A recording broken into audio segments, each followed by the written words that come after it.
ईशानां जगतोऽस्य वेङ्कटपतेर्विष्णोः परां प्रेयसी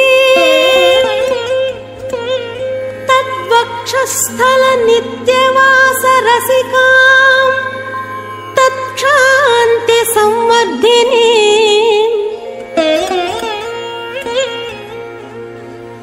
पद्मालङ्कृतपाणिपल्लवयुगां पद्मासनस्थां श्रियम्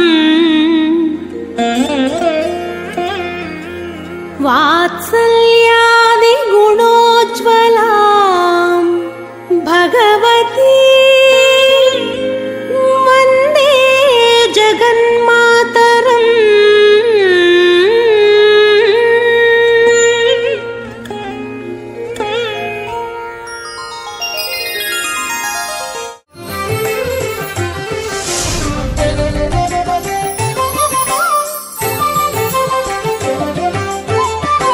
ఈశానాం జగతోస్య వెంకటపతేర్విష్ణోః పరాం ప్రేయసీం తద్వక్షస్థల నిత్యవాసరసికాం తక్షాంతి సంవర్ధినీం పద్మాలంకృత పాణిపల్లవయుగాం పద్మాసనస్థాం శ్రియం వాత్సల్యాదిగుణోజ్వలాం భగవతీం వందే జగన్మాతరం. పరమ పవిత్రమైనవి పాపలవిత్రమైనటువంటివి పద్మావతి అమ్మవారి యొక్క చతుర్వింశతి నామావళి. ఈ నామావళిని మనం గనక నిత్యం అధ్యయనం చేస్తే అనేకమైనటువంటి ఐహిక ఫలములే కాకుండా ఆముష్మిక ఫలములను కూడా మనం పొందవచ్చు అని చెప్పి పెద్దలు తెలియజేస్తూ ఉన్నారు.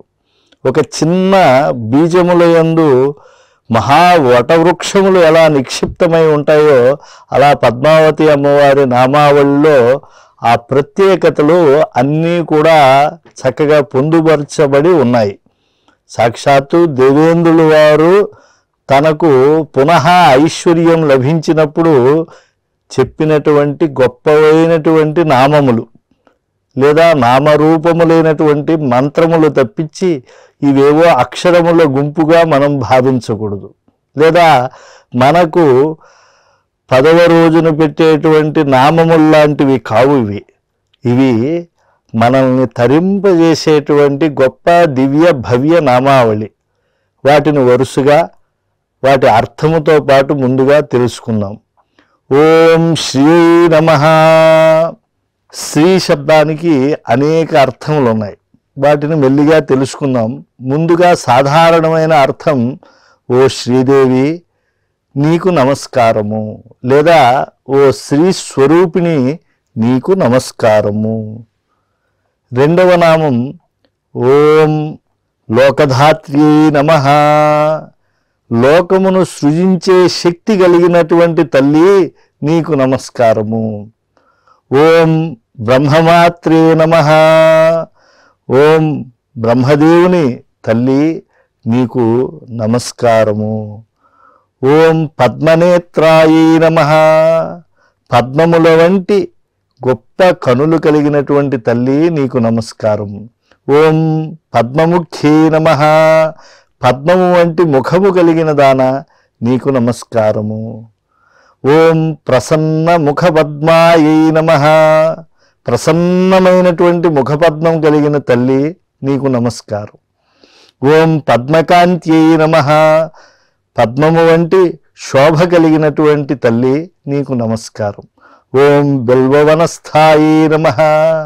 బిల్వవనంలో నివసించేటువంటి మాతృమూర్తి నీకు నమస్కారం. ఓం విష్ణుపత్ని నమః. శ్రీ మహావిష్ణువు యొక్క ధర్మపత్ని నీకు నమస్కారం అమ్మా. ఓం విచిత్ర క్షౌమధారిణ్యై నమః. విచిత్రమైనటువంటి పట్టు బట్టలను ధరించేటువంటి ఓ తల్లి నీకు నమస్కారం. ఓం పృథుశ్రోణ్యై నమః. విశాలమైనటువంటి జఘనము కలిగినటువంటి లోకమాత నీకు నమస్కారం. ఓం తక్వ బిల్వ ఫలాపీన తుంగస్తన్యై నమః. పండిన మారేడు పండు వంటి దృఢమైన ఉన్నతమైన పయ్యదలు కలిగినటువంటి ఓ తల్లి లోకజనని నీకు నమస్కారం. ఓం సురక్త పద్మపత్రాభ కరపాదతలాయే నమః. ఎర్ర తామరల వంటి పాదములు చేతులు కలిగినటువంటి ఓ తల్లి నీకు నమస్కారం అమ్మా. ఓం శ్రీ శుభాయే నమః. ఓం శుభాంగి నీకు నమస్కారం. లేదా శుభాలను అనుగ్రహించేటువంటి ఓ కల్పవల్లి నీకు నమస్కారం. ఓం సురక్తాంగద కేయూర కాంచీ నూపుర శోభితాయే నమః. చక్కని అంగదములు, కేయూరములు, మొలనూలు, నూపురములచే ప్రకాశించేటువంటి మాతృమూర్తి నీకు నమస్కారము. ఓం యక్ష కర్దమ సంలిప్త సర్వాంగాయే నమః. కర్పూరం, అగరు, కస్తూరి, కుంకుమ పువ్వు మొదలైన పరిమళ ద్రవ్యములతో కలిపిన చందనాన్ని శరీర అంగములపై అలముకున్న తల్లి నీకు నమస్కారము. ఓం కటకోజ్వలాయే నమః. ఉజ్వలంగా ప్రకాశించే కడియాలు కలిగినటువంటి తల్లి నీకు నమస్కారం.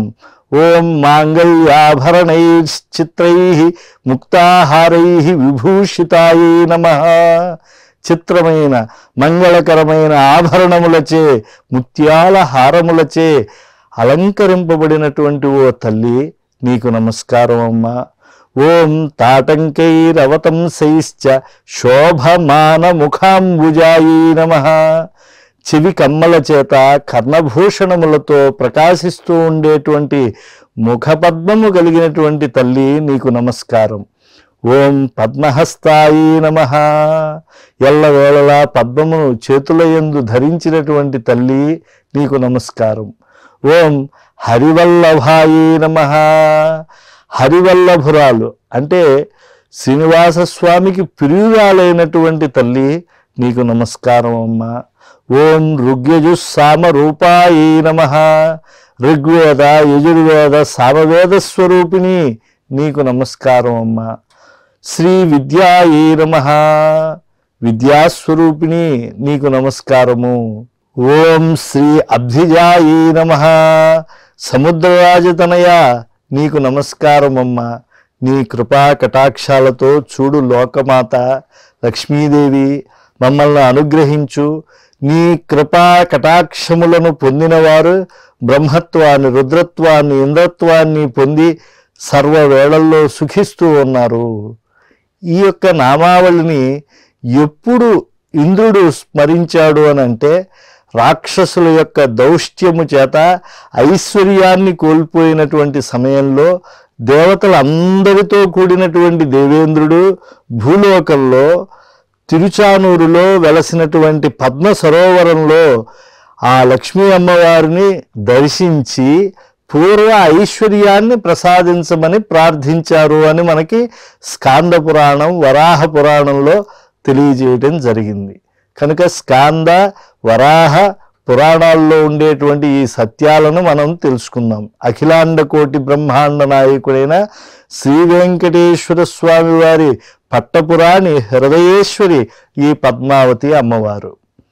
ఆ మంగళదేవతకు ఉండేటువంటి 24 నామావళిలో తొలినామమైనటువంటి ఓం శ్రీ నమః అనేటువంటి నామాన్ని ఒక్కసారి పరామర్శించుకున్నాం.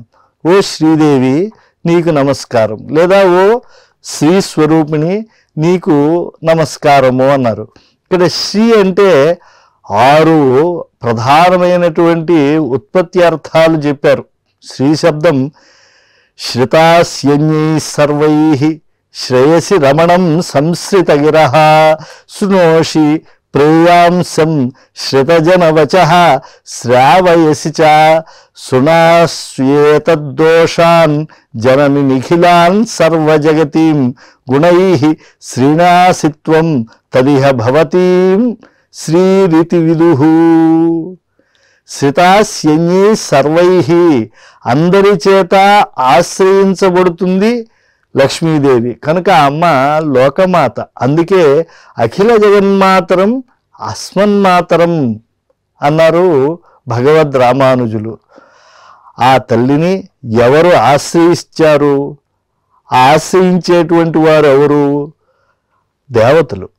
వారు అనేక కళ్యాణ గుణములు కలిగినటువంటి వారు అయినప్పటికీ కూడా అమ్మవారి దయ అనే ఆ తల్లి లక్షణంలో స్వామి కన్నా ఎక్కువగా వాత్సల్యాన్ని కలిగి ఉంటుంది. అందుకే ఆమెను ఏ అవతారంలో అయినా మహాలక్ష్మిగానే చెప్తారు.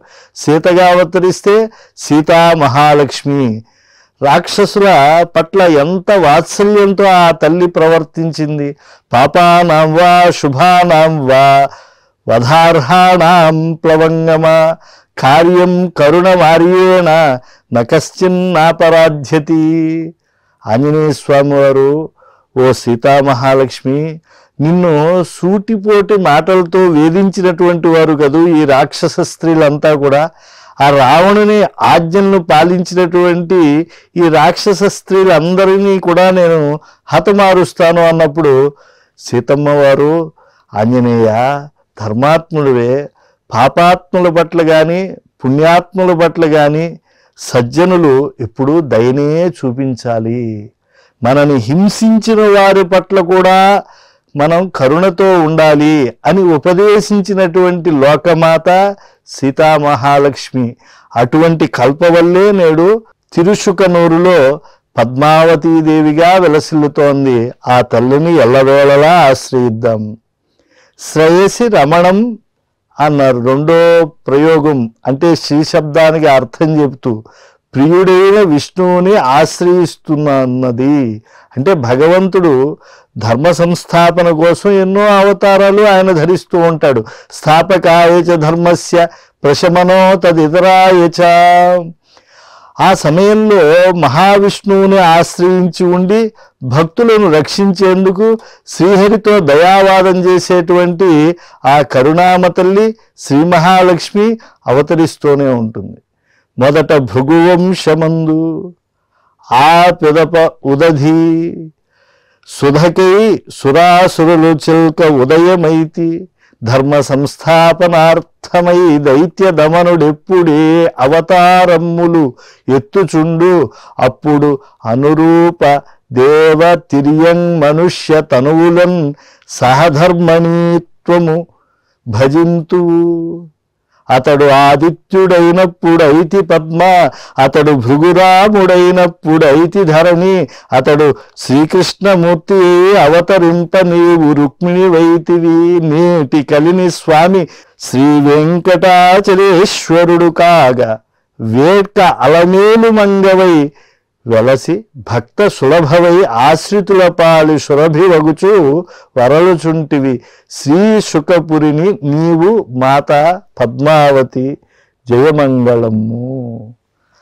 అవతారములు మహావిష్ణువుకు ఉన్నాయని అందరికీ తెలుసు. కానీ అమ్మవారు స్వామికి చేదోడు వాదోడుగా తొలుత భృగువంశంలో పద్మగా, ఆ తరువాత అమృత సముద్ర మథన వేళ మహాలక్ష్మిగా సముద్రం నుండి అవతరించి, అలాగే స్వామి ఆదిత్యుడైనప్పుడు ఆ తల్లి పద్మ అనేటువంటి నామంతో ఉంది కదా.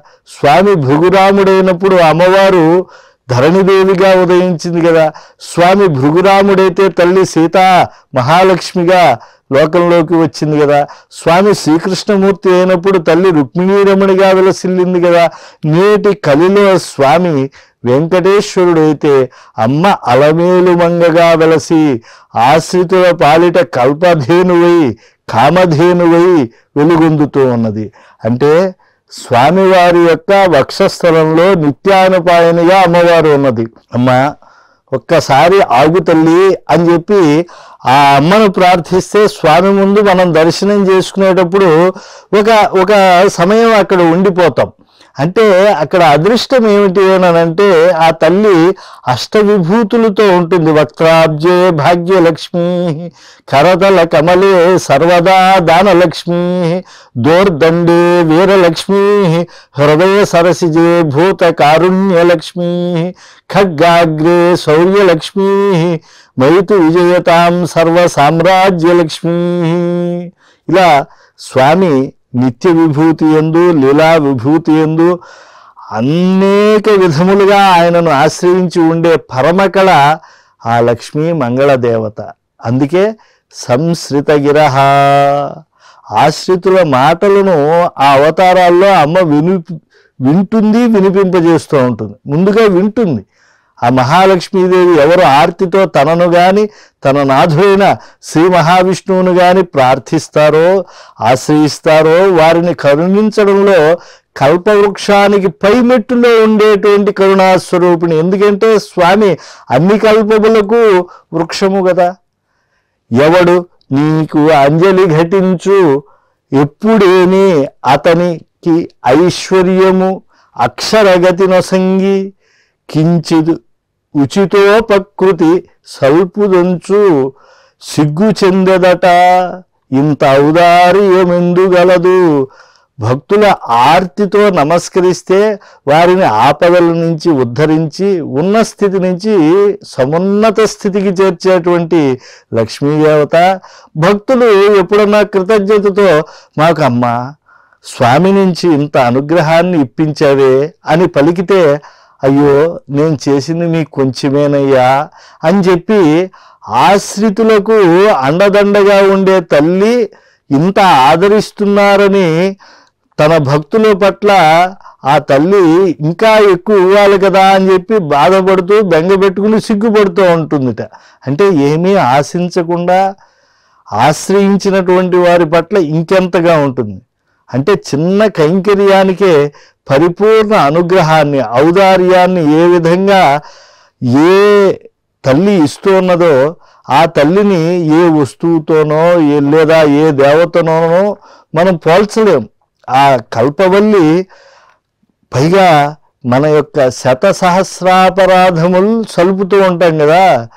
ఆ జనులను చూసి స్వామి హితమించు, ఆయన వీళ్ళకి మంచి చెయ్యాలి కానీ చెయ్యలేడు, ఎందుకంటే కర్మబద్ధులై ఉన్నారు కనుక.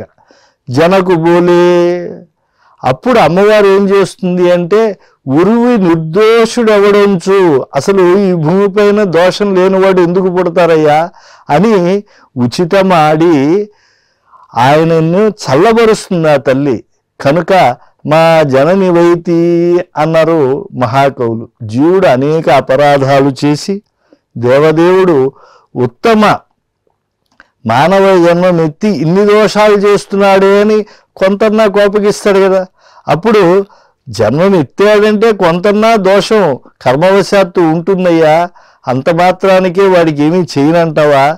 లేదా కర్మవశాత్తు చేసినంతే నువ్వు వాడికి అనుగ్రహిస్తే కూడా ఒప్పుకోను అని స్వామిని తన పట్ల ప్రసన్నుడిగా చేసుకుని ప్రపన్న కల్పవృక్షంగా శ్రీనివాసుని తీర్చిదిద్దేటువంటి తల్లి ఆ అమ్మవారు. కనుక అందరూ అమ్మా నిన్నే ఆశ్రయిస్తూ ఉన్నారు తల్లి. అంతేకాకుండా శృణోషి ప్రేయాంస అన్నారు.